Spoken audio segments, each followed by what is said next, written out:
In the summer of 1887, deep in the forests of Wexford County, Michigan, two men working as lumberjacks sat down their tools to take a break from the heat of the day. As they wiped their brows and started walking back to the logging camp, they heard something run through the brush. What they would see next was so terrifying, 100 years later there would still be songs written about it.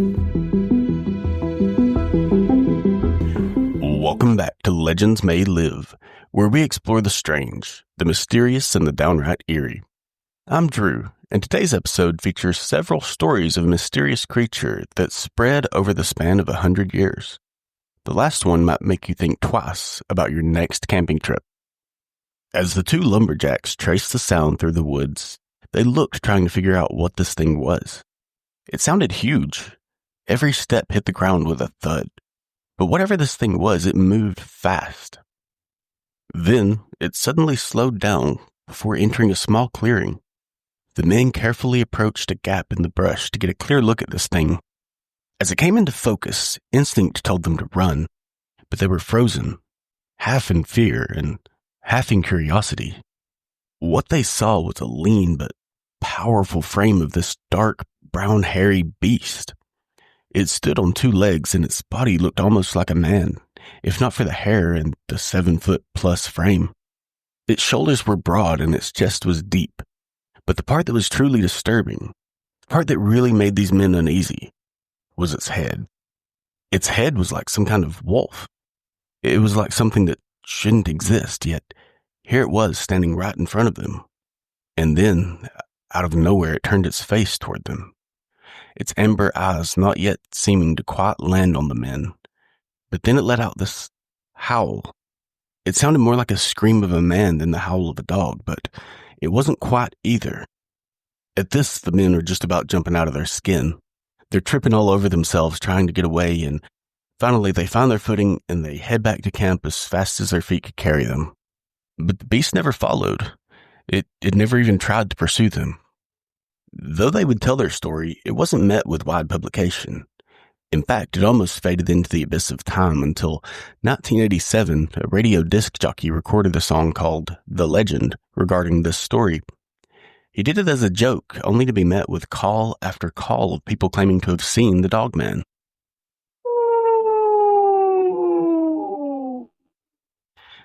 Our next story takes place in July of 1972 in Defiance, Ohio. In spite of its name, it wasn't known for its excitement. It was a pretty quiet place that a lot of people might have described as dull. But that would change soon. On the night of July 25th, Ted Davis pulled up to work at the Norfolk and Western Railroad tracks. Tonight, he would be inspecting the air hoses used for synchronizing braking between each train car. He grabbed his glad hand wrench, the tool he needed for the air hoses, and his rubber mallet, which he would use to tap couplers into place, and started his work near the 5th Street crossing. As he works, his hands are almost doing the job for him. He'd performed that sort of job hundreds of times before. Then around 4 a.m., he's connecting hoses when something starts to approach out of the corner of his eye. He looks over at what he's seeing and it doesn't make any sense.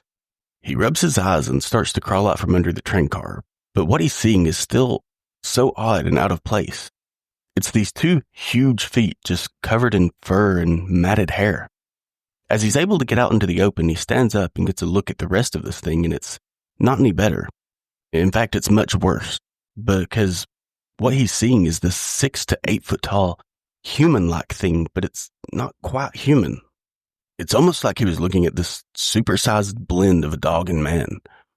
But it was holding a piece of wood, and about the time that Ted was able to take in all of what he was seeing, it hit him with a board right in the shoulder before taking off into the woods. Now, it didn't do any serious damage, but Ted's left there stunned at what happened with a mix of thinking, no one's ever going to believe this, and I've got to get out of here. And he probably would have been right about no one believing him if that were the last sighting. But just days later, on July 30th, Ted's back working, but this time he's with a coworker. And they're having a pretty quiet night with the occasional jab coming from the coworker, like, "Oh, watch out, that Dogman's going to get you." It's just the kind of banter two guys trying to make it through the workday might have. But about halfway through their shift, they see this dark figure crawling out of the bushes. It's the very same one Ted had seen nights earlier. They watch quietly, but ready to run or fight if they need to. But soon it would look up and see them, and when it did, it ran back into the woods. Only a few moments after it disappeared into the dense thick of the trees, the two men would hear this strange, twisted howl that sounded like something between human and animal. A few days after that, a local grocery store employee was driving home when something with the same description darted out in front of their car. Police took these reports seriously, and they launched an investigation. These weren't the only sightings, and they gathered testimonies from other witnesses and looked for evidence, but they were never able to find any physical proof of the creature's existence. But according to witness accounts, the description police compiled were of a height of 6 to 9 feet, covered in hair, resembling a man with an animal's head, or an upright wolf. Some reports mentioned it was wearing dark clothing, possibly blue jeans and a dark shirt, bipedal and often hunched over, barefoot with large, hairy paws and claws. Sometimes the sightings are like these in Defiance. They flood in for just a few days and then they stop abruptly. But that wasn't the case for Bray Road. Bray Road is a rural stretch in Elkhorn, Wisconsin. It's a quiet town surrounded by farmland and thick forests. But in the late 1980s and early 90s, something began stalking the roads and fields at night. And the numerous reports were all the same. A tall, bipedal, wolf-like creature, glowing yellow eyes, pointed ears, sharp fangs, and a muscular frame, and possibly strangest of all, its body was like a man's. At first, these stories were whispers among locals. Just a lot of stories that started with, "I know this sounds crazy, but," and ended with, "Don't tell anyone I told you. I don't want people thinking I've lost it." It was just a few strange sightings here and there. But soon, the encounters became impossible to ignore. One of the many stories begins in 1989, when Lori Andrizzi was driving home late one night. As she drove through the winding country roads, she listened to music coming through her speakers, and her headlights illuminated the trees on either side of the road. An occasional possum or raccoons would scurry across the road in front of her. But as she's driving, she suddenly notices something massive on the side of the road. It definitely wasn't a raccoon. It was a lot closer to bear in size, but its shape was more lean and the proportions were just way off for a bear. Something more like a man, but this was definitely not a man either. She slowed down, trying to figure out what this thing was. As she got closer, she saw something that really made her uneasy. This creature held something in these clawed hands, gnawing on it. Its face had this long snout, and really, it looked more like a wolf, but its body was like a human that spent all of their time in the gym. She's looking at this thing in shock and awe when it raises up its head and locks eyes with her. As she stared back at it, it wasn't like looking into the eyes of some deer or raccoon. This thing seemed calculating, like it was examining her with the same intelligence she was inspecting it with. Frozen in fear, Lori could only watch as the creature slowly stood up on two legs. Then it took a step toward her, and her heart just about beat out of her chest. She slammed on the gas and sped away, with the beast vanishing in the night behind her. Just 2 years later, in 1991, Doris Gibson was driving down Bray Road when all of a sudden she feels this massive thud on the back of her car, like someone just dropped something really heavy on her trunk. She reacted on instinct, slamming on the gas, but as she did, she looked in her rearview mirror to see what just happened, and that's when she saw it. A giant wolf-like beast gripping the back of her car, its clawed hands just grasping tightly at her trunk. Doris could hear her pulse pounding in her ears as she tried to force the gas pedal down farther, but it was already touching the floor. Then she suddenly felt the car jolt as if the creature let go, and as suddenly as it appeared, it was gone. When she got home, she was reeling. Thinking she couldn't possibly have seen what she saw, Doris checked her car. But before she could even make it to the trunk, she could see these deep scratches going down the back, gouged into the metal. Though her car was damaged and she was terrified, Doris was fortunate that she was still alive. Of all the encounters, this may be the most disturbing one. In the early 1980s, a man named Levi woke up early, rolled over and stretched before getting up and making a cup of coffee. Soon after, his wife Diane would come into the kitchen leading their excited but groggy children, Stephen and Connie. As Levi sipped his coffee, he went down his list. Fishing poles? Check. Life jacket? Check. Grill? Check. They were all looking forward to their yearly camping trip in the northern part of the land between the lakes. Once they finished their breakfast, Levi hitched the camper to the car and Diane and the kids piled in. After a series of "Are we there yet?" and aggravating bathroom stops, they made it to the land between the lakes.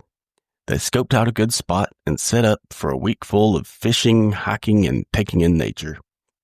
They were in a spot where you could see other campers in their RVs, but far enough that it still felt like you had your own space. Through the day, everyone kind of did their own thing. Some swimming, some fishing, some tree climbing, and as the evening began to wind down, Levi pulled out the grill and made some burgers. As the family sat under the stars, they began to hear some odd growls in the distance. They became deep and guttural. They couldn't quite put their finger on what kind of animal was making them, but it was a bit unsettling.